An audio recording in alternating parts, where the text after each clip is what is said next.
الحمد لله الذي تجري بأمره المقادير. أعوذ بالله من الشيطان الرجيم. ومن يتق الله يجعل له مخرجا ويرزقه من حيث لا يحتسب. صدق اللہ مولانا العظیم. میرے نہایت واجب القدر معزز سامعین، السلام علیکم ورحمۃ اللہ وبرکاتہ. میری دعا ہے کہ اللہ جل شانہ تمام سننے والوں کو، تمام دوستوں کو سعادتوں سے مالا مال فرمائے. ہم سب کو، ہمارے بچوں کو، والدین کو کرونا سمیت ہر قسم کی بیماریوں سے محفوظ فرمائے. اس میں کوئی دو رائے نہیں ہے کہ تمام مسلمانوں نے رمضان کی برکتوں کو سمیٹا اور رحمتوں کو بھی سمیٹا. آج ہم اس بات پر غور کر لیں کہ رمضان کے مقاصد میں سب سے بڑا مقصد کیا ہے. اللہ جل شانہ نے قرآن مجید میں ارشاد فرمایا، یا ایھا الذین آمنوا کتب علیکم الصیام کما کتب علی الذین من قبلکم لعلکم تتقون. تمہیں صبح سے لے کے شام تک جو بھوکا رکھا ہے، میں نے پیاسا رہنے کا جو حکم دیا ہے، تم نے مجاہدہ کیا، مشقتیں اٹھائی، راتوں کو جاگے، یہ اس لیے کہ تمہاری کیفیت تبدیل ہو جائے، تمہارے اندر ایک صفت پیدا ہو جائے جس کو قرآن مجید نے تقوی سے تعبیر کیا ہے. تقوی کا تذکرہ قرآن مجید میں سینکڑوں مرتبہ آیا ہے. حضور آقا صلی اللہ علیہ وسلم نے کئی سو مرتبہ تقوی کی اہمیت بتائی ہے، تقوی کے درجات بتائے ہیں. اب تقوی کس چیز کا نام ہے؟ سب سے پہلے تو یہ سمجھنا ضروری ہے کہ تقوی کس کو کہتے ہیں. اس بارے میں علماء نے بہت کچھ لکھا ہے. تقوی بچنے کا نام ہے اور بہت تفصیل علماء نے بیان کر دی ہے کہ ان چیزوں سے بچنا ہے، یہ کرنا ہے، یہ نہیں کرنا ہے. لیکن ایک بزرگ نے فرمایا کہ تقوی اس بات کا نام ہے، اللہ جل شانہ کا یہ تقاضا ہے اپنے بندے سے کہ اے میرے بندے، جہاں میں تمہیں نہیں دیکھنا چاہتا وہاں میں تمہیں نہ پاؤں. جہاں میں تمہیں نہیں دیکھنا چاہتا وہاں میں تمہیں نہ پاؤں. جن کاموں میں تمہیں نہیں دیکھنا چاہتا ان کاموں میں تمہیں نہ پاؤں. جن باتوں کو میں ناپسند کرتا ہوں وہ باتیں کرتے ہوئے تمہیں نہ پاؤں. جن لوگوں کے پاس بیٹھنا میں ناپسند کرتا ہوں ان لوگوں کے پاس میں تمہیں نہ پاؤں. تمہیں ظلم کرتے ہوئے بھی نہ پاؤں اور ظالموں کی حمایت کرتے ہوئے بھی نہ پاؤں. جھوٹ بولتے ہوئے بھی نہ پاؤں اور جھوٹوں کی صحبت میں بھی نہ پاؤں. رشوت کمیشن لیتے ہوئے بھی تمہیں نہ پاؤں اور رشوت اور کمیشن لینے والوں کی صحبت میں تمہیں نہ پاؤں. الغرض اللہ جل شانہ نے نواہی کی صورت میں جتنی چیزوں سے روکا ہے میں تمہیں وہاں نہ پاؤں. یہ تقوی ہے. اور جہاں میں تمہیں دیکھنا چاہتا ہوں، جہاں میں چاہتا ہوں کہ تم حاضر رہو وہاں سے تمہیں غیر حاضر نہ پاؤں. جہاں میں یہ چاہتا ہوں کہ تم حاضر رہو، موجود رہو، وہاں سے تمہیں غیر حاضر نہ پاؤں. اب اللہ جل شانہ کہاں چاہتے ہیں کہ بندہ حاضر ہو؟ اذان جب ہوتی ہے اس کے بعد اللہ کا تقاضا یہ ہوتا ہے کہ بندہ مصلی پر ہو. اب صبح کی اذان ہو گئی، سورج نکلنے کے قریب ہے اور بندہ بستر پر ہے تو یہ تقوی کے منافی ہے. تقوی کا تقاضا یہ ہے، اللہ جل شانہ کی یہ چاہت ہے اپنے بندے سے کہ جب اذان ہو حی علی الفلاح تو اس کے بعد تمہیں مصلی پہ ہونا چاہیے، تمہیں قیام میں ہونا چاہیے، تمہیں سجدے میں ہونا چاہیے. اسی طرح حج کا موسم آتا ہے، اللہ کی چاہت ہے، اللہ تمہیں دیکھنا چاہتا ہے منا میں، عرفات میں، حرمین میں، باوجود استطاعت کے اگر وہاں سے غیر حاضر ہے تو یہ تقوی کے منافی ہے، اللہ کے حکم کی خلاف ورزی ہے۔ اسی طرح قربانی کا موسم آتا ہے، اللہ جل شانہ تمہیں قربانی کرتے ہوئے دیکھنا چاہتا ہے، وہاں سے تمہیں غیر حاضر نہیں ہونا چاہیے۔ اسی طرح زکوٰۃ کا وقت آتا ہے، زکوٰۃ فرض ہے، اللہ تمہیں زکوٰۃ دیتے ہوئے دیکھنا چاہتا ہے، اس لیے وہاں سے بھی غیر حاضر نہیں دیکھنا چاہتا۔ الغرض اللہ جل شانہ کا حکم جہاں متوجہ ہوتا ہے وہاں اللہ چاہتا ہے کہ میرا بندہ حاضر ہو، یہ تقوی ہے۔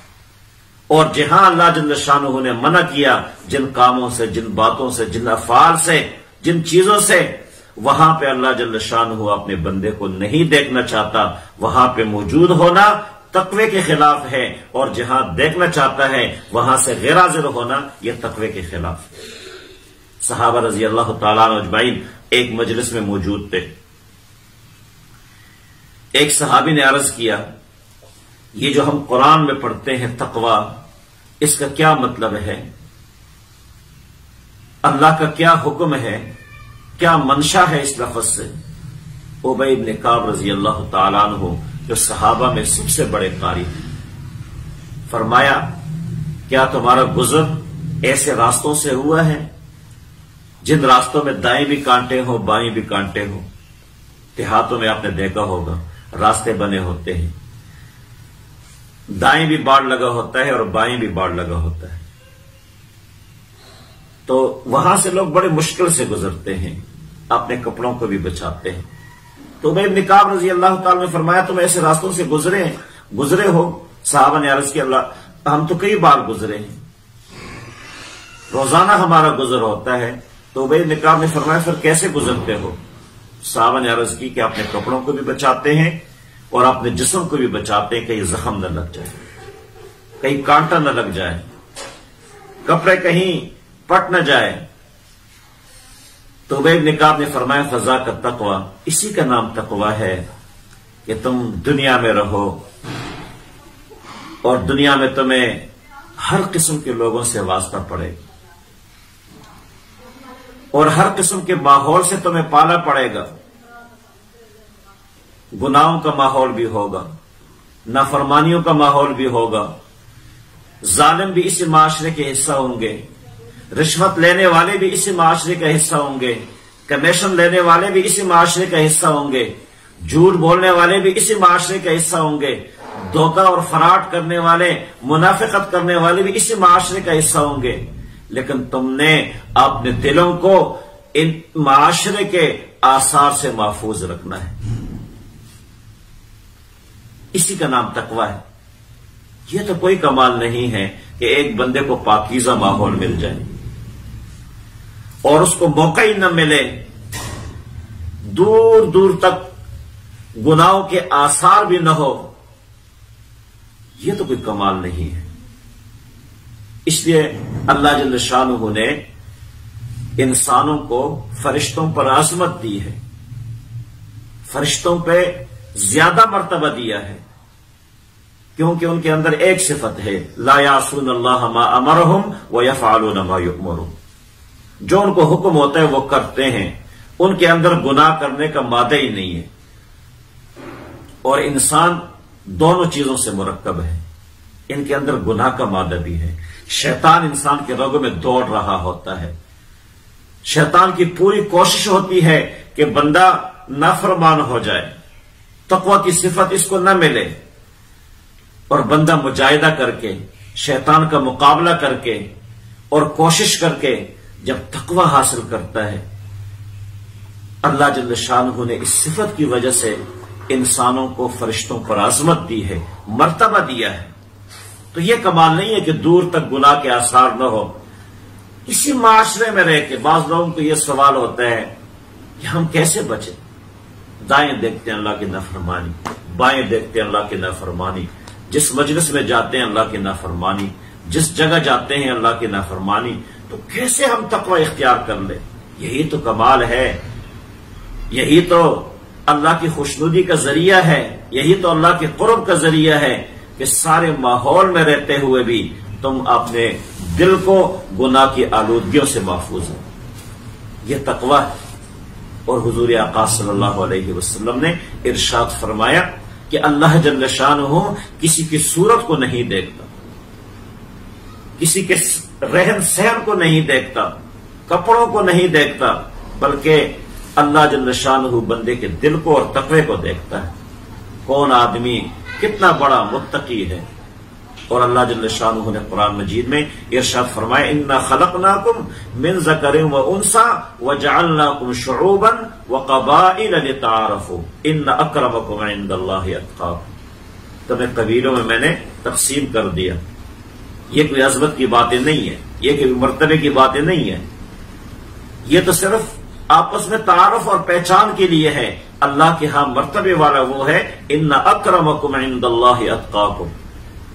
اکرام والا، عزت والا، احترام والا وہ ہے جو تقوی کی صفت سے مالا مال ہو، تقوی کی زیور سے مالا مال ہو. وہ اللہ کے ہاں بہت بڑا مکرم ہے. اللہ کسی کی سوسائٹی کو نہیں دیکھتا. اللہ جل شانہ یہ نہیں دیکھتا کون کہاں رہتا ہے، اسلام آباد رہتا ہے، بحریہ رہتا ہے، یا کسی غریب علاقے میں رہتا ہے.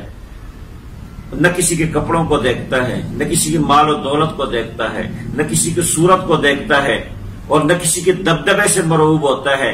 اللہ جل شانہ بندے کو دل اور تقوی کو دیکھتا ہے. جو بندہ متقی ہوگا، تقوی اختیار کرے گا، اللہ کے ہاں ان کی عظمت ہے، اکرام ہے. اب یہ تو مشکل کام ہے.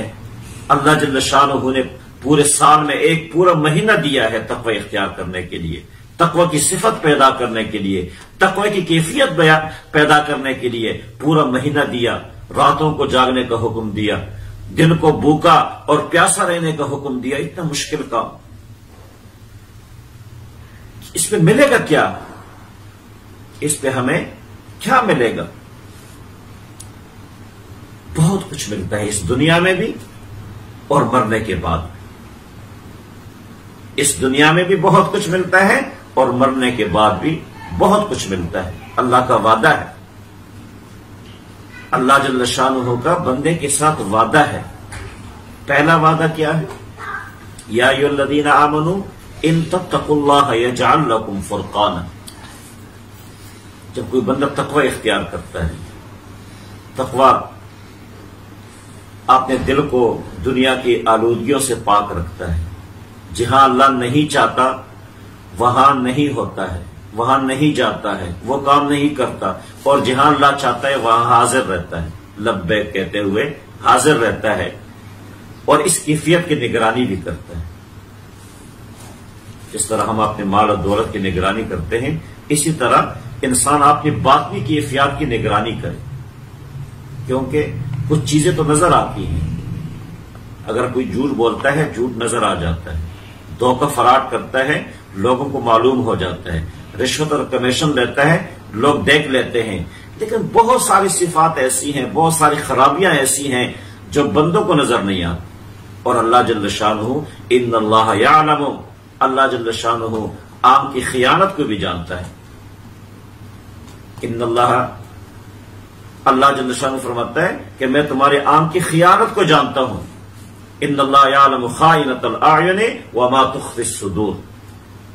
اور جو تم دل میں چھپاتے ہو، جو بغض ہے، منافقت ہے، حسد ہے، یہ ساری بیماریاں ہیں روحانی.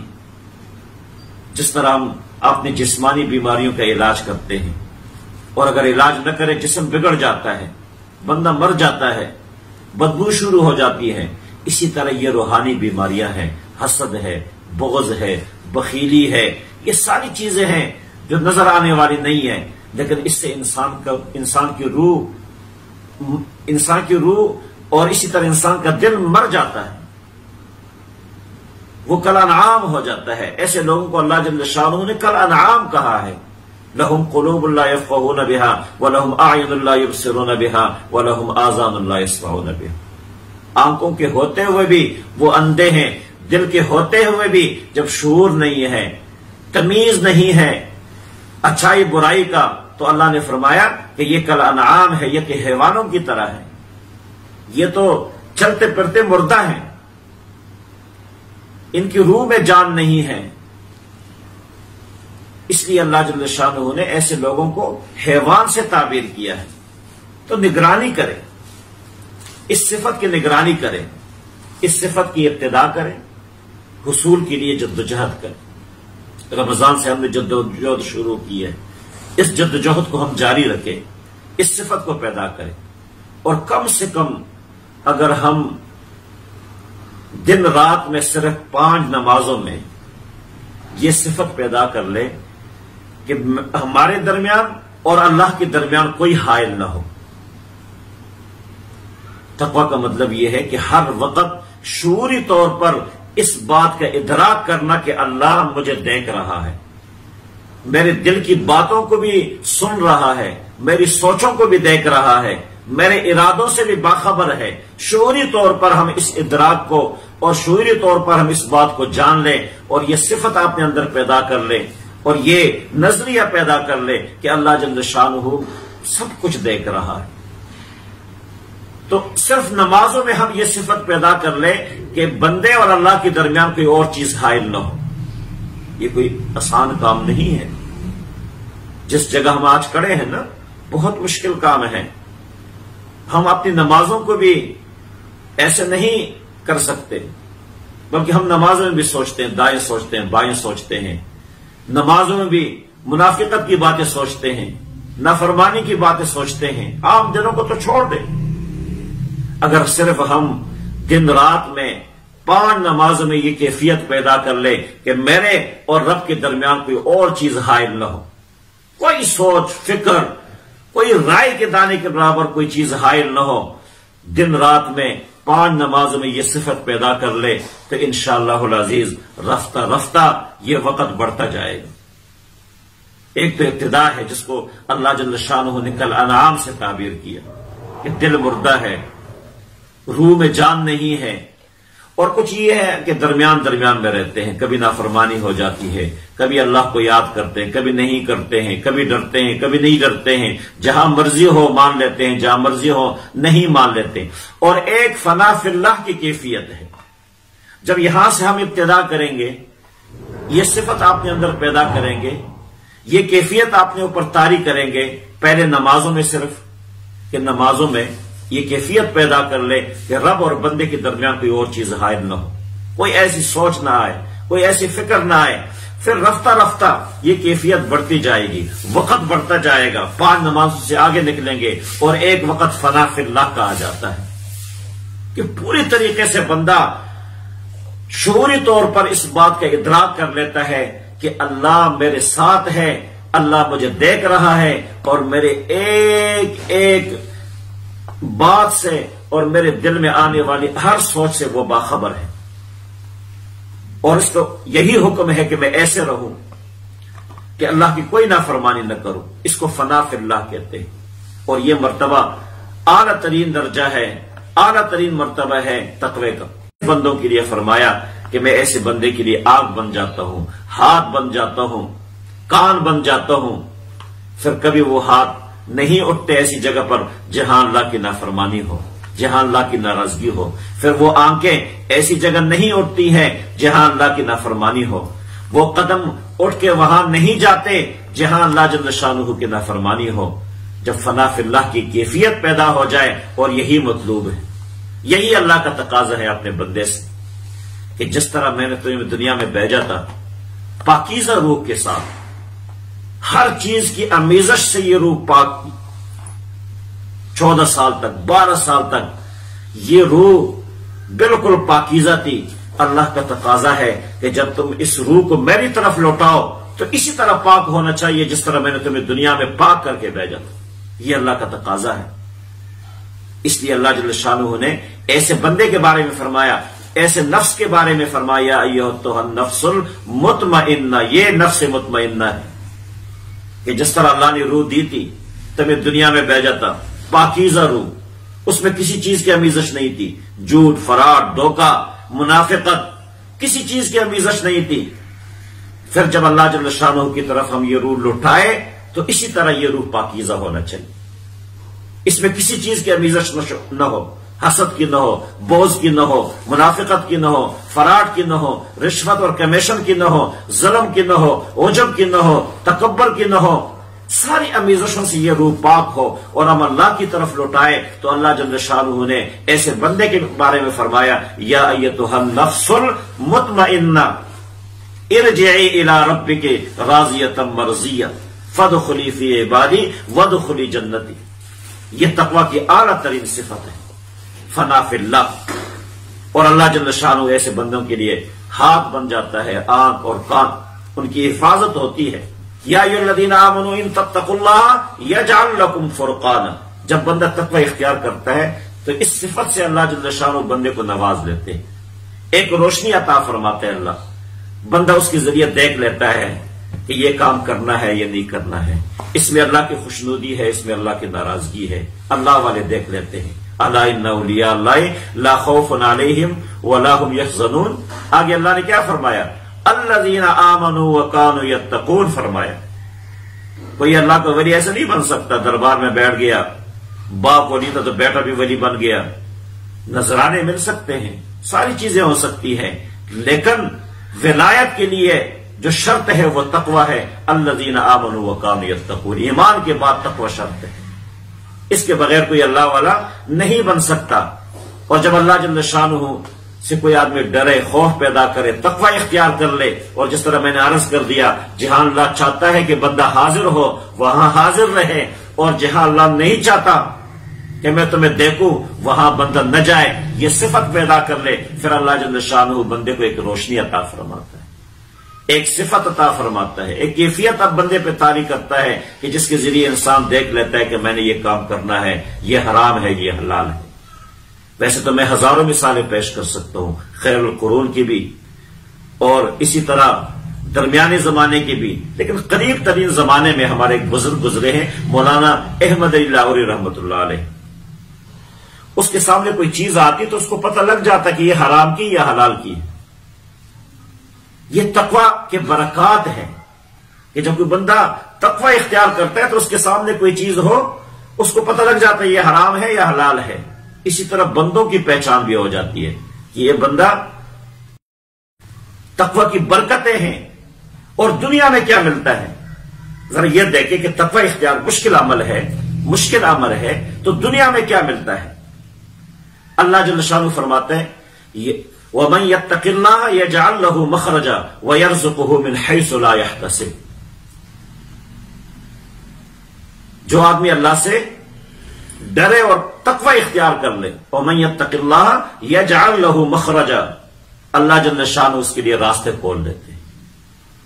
ساری دنیا دروازے بند کرے، ساری دنیا راستے میں رکاوٹیں کھڑی کرے، ساری دنیا والے مل کے اس کے راستہ روکے، پھر بھی اللہ جل شانہ اس کے لیے راستہ کھول لیتے ہیں. سارے راستے ان کے لیے آسان کر لیتے ہیں، کھول لیتے ہیں. یہ پہلا اثر ہے تقوی کا. وَمَن يَتَّقِ اللَّهَ يَجْعَل لَّهُ مَخْرَجًا. ساری دنیا والے چاہے تب بھی کوئی اس کا راستہ نہیں روک سکتا. اللہ جل شانہ کا وعدہ ہے تقوی والے کے لیے میں راستے آسان کر دوں گا، راستے کھول لوں گا. اور دوسرا وعدہ اس آیت میں وَيَرْزُقُهُ مِنْ حَيْثُ لَا يَحْتَسِبُ، اور اس کو رزق وہاں سے دوں گا جہاں سے اس کا وہم و گمان بھی نہیں ہوگا. اور رزق کس چیز کا نام ہے؟ ہم نے رزق جو ہے روٹی اور سالن کو سمجھ لیا ہے. رزق کا اطلاق انسانی ضرورتوں سے وابستہ تمام چیزوں پر ہوتا ہے. رزق کا مطلب یہ روٹی کھانا نہیں ہے، بلکہ انسانی ضرورتوں سے وابستہ اور پیوستہ جتنی چیزیں ہیں سب پر رزق کا اطلاق ہوتا ہے، جس میں بچے بھی شامل ہیں، جس میں سکون شامل ہے، راحت شامل ہے، ضرورت کے مطابق گھر شامل ہے، ضرورت کے مطابق سواری شامل ہے، عزت و احترام شامل ہے، دنیا میں وقار شامل ہے، آخرت میں کامیابی شامل ہے، آخرت میں اللہ کی رضا شامل ہے، دنیا میں اللہ کی نصرت شامل ہے. یہ ساری چیزیں رزق میں شامل ہیں. پہلا وعدہ یہ ہے اس کے لیے بند راستے کھول دوں گا، اور دوسرا وعدہ وَيَرْزُقُهُ مِنْ حَيْثُ لَا يَحْتَسِبُ، اور اس کو رزق وہاں سے دوں گا جہاں سے اس کا وہم و گمان بھی نہیں ہوگا. اور رزق کا مطلب میں نے بتا دیا کہ رزق صرف روٹی کا نام نہیں ہے سالن کا، بلکہ انسانی ضرورتوں سے وابستہ جتنی بھی ہماری ضرورتیں ہیں، ہر آدمی کی ضرورتیں الگ الگ ہوتی ہیں، تقاضوں کے مطابق ہوتی ہیں، تو جس بندے کی جو ضرورت ہوگی وہ رزق میں شامل ہے، اور اللہ جل شانہ تقوی کی برکت سے اس کو نوازیں گے، یہ اللہ کا وعدہ ہے۔ یہ تو دنیا کی بات ہے، دنیا میں پرسکون زندگی ہوگی، دنیا میں راحت والی زندگی ہوگی۔ اللہ جل شانہ ایسے بندے کے لیے دنیا کو جنت بنا لیتے ہیں، کوئی ٹینشن نہیں ہوتی، کوئی پریشانی نہیں ہوتی، کوئی خوف نہیں ہوتا، کوئی ڈر نہیں ہوتا۔ اللہ جل شانہ سے جو تقوی اختیار کر لیے، اللہ جل شانہ اس دنیا کو اس کی جنت بنا لیتا ہے۔ اور جنت میں کیا ملے گا، مرنے کے بعد کیا ملے گا، یہ بات عرض کر دوں کہ جنت میں جانے کے لیے، جہنم سے بچنے کے لیے فرائض اور حقوق لازمی ہیں۔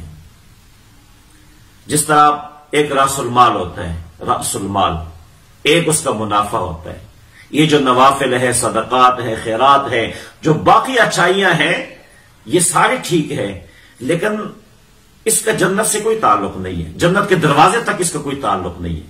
جنت کے دروازے تک آپ نے پہنچنا ہے اور جہنم کے دروازے سے بچنا ہے، وہ صرف فرائض اور حقوق سے ہو سکتا ہے کہ آپ کے فرائض پورے ہوں، حقوق پورے ہوں، کسی پر ظلم نہ ہو، زیادتی نہ ہو، کسی کا حق نہ ہو، نمازیں پوری ہوں، حج ہو، زکوٰۃ ہو، روزے ہوں۔ اسی طرح معاشرتی طور پر جو آپ کے حقوق ہے، کل میں نے عرض کر دیا تھا، ریاستی طور پر آپ پر حقوق ہے، گھر میں جو آپ پر حقوق ہے، خاندان میں جو آپ پر حقوق ہے، جو پڑوسی کے حقوق ہیں، یہ سارے حقوق وہ ہیں کہ جس کے ذریعے آپ جنت تک جا سکتے ہیں، دروازے تک۔ اس کے علاوہ جو آپ کے باقی اچھائیاں ہیں، نوافل ہیں، تہجد ہیں، اور اس کے علاوہ جو صدقات ہیں، خیرات ہے، اسکول آپ نے بنایا، مینار بنا دیا، مسجد بنا دی، مدرسے بنا دیے، یہ درجات کی بلندی کے لیے ہے۔ ایک آدمی جنتی کی نہیں پہنچے گا تو درجات کیسے بلند ہوں گے؟ ہمارا المیہ یہ ہے کہ ہم اصل جو راس المال ہے، ایک آدمی کا راس المال ہی نہ ہو، ایک کروڑ پہ 1 لاکھ منافع ملنا ہے، ایک آدمی کے پاس 1 کروڑ ہی نہیں ہے، راس المال ہی نہیں ہے، وہ منافع کے لیے بیٹھا ہوا ہے کہ مجھے منافع ملے گا۔ کہاں سے ملے گا منافع؟ جو راس المال ہی نہیں ہے۔ یہ جو فرائض ہے، حقوق ہے، یہ راس المال ہے، اور یہ جو نوافل ہے، باقی چیزیں ہیں، یہ اس کا منافع ہے۔ ہم منافع میں تو بیٹھے ہوئے، منافع کہاں سے آئے گا؟ جنت میں پہلے جاؤ گے، دروازے تک پہنچو گے، جہنم سے بچو گے، حقوق اور فرائض کے ذریعے بچو گے، جنت تک پہنچو گے، پھر آگے جا کے جنت میں داخل ہونے کے بعد کس عمل پر کتنا درجہ ملتا ہے، کون کس درجے میں پہنچتا ہے، یہ باقی باتیں ہیں۔ ہم نے جو باقی باتیں ہیں اس کے پیچھے لگے ہوئے ہیں، اور جو اصل کام ہے اس سے ہم اس کو چھوڑ دیے ہیں۔ اس لیے جنت میں بھی یہاں سے جانے کے بعد دنیا میں یہ تقوی کے آثار ہیں، فوائد ہیں، اور مرنے کے بعد ان المتقین فی جنات و نہر فی مقعد صدق عند ملیک مقتدر۔ دنیا میں اللہ کا وعدہ ہے تقوی پر، اور مرنے کے بعد کیا وعدہ ہے؟ ان المتقین فی جنات و نہر فی مقعد صدق عند ملیک مقتدر۔ اللہ کے حضور کرسیاں لگی ہوں گی۔ یہ مرتبہ ہے تقوی والے کے لیے، یہ ہر بندے کو تو نہیں ملے گا۔ اللہ جل شانہ کی قریب ترین کرسیاں لگی ہوں گی، اور سب سے پہلے وہ لوگ ہوں گے جو متقی ہوں گے، اللہ کی دیدار کریں گے، اللہ کی زیارت کریں گے۔ یہ آخرت کا فائدہ ہے تقوی، اور دنیا کے فوائد آپ نے سن لیے۔ اس کے علاوہ بے شمار فوائد ہیں، وقت مختصر ہے، لیکن یہ گزارش ہے کہ رمضان ہم نے گزار دیا، گزر گیا رمضان، بھوک برداشت کر دی، پیاس برداشت کر دی، مشقتیں اٹھائی، مجاہدہ کیا، اس کے باوجود بھی ہمیں تقوی ملا ہے یا نہیں؟ تقوی کی کیفیت ہمارے اندر پیدا ہوئی یا نہیں ہوئی ہے؟ اگر ہوئی ہے تو رمضان بھی آپ کا مبارک ہے، مجاہدہ بھی آپ کا مبارک ہے، قرآن سننا اور سنانا بھی آپ کا مبارک ہے۔ اور اگر ہماری کیفیت تبدیل نہیں ہوئی، ہمارے کرتوت تبدیل نہیں ہوئے، ہمارا رویہ اور روش تبدیل نہیں ہوا، تو پھر مجاہدہ کر لیا آپ نے، لیکن اصل مقصد سے آج بھی دور ہے۔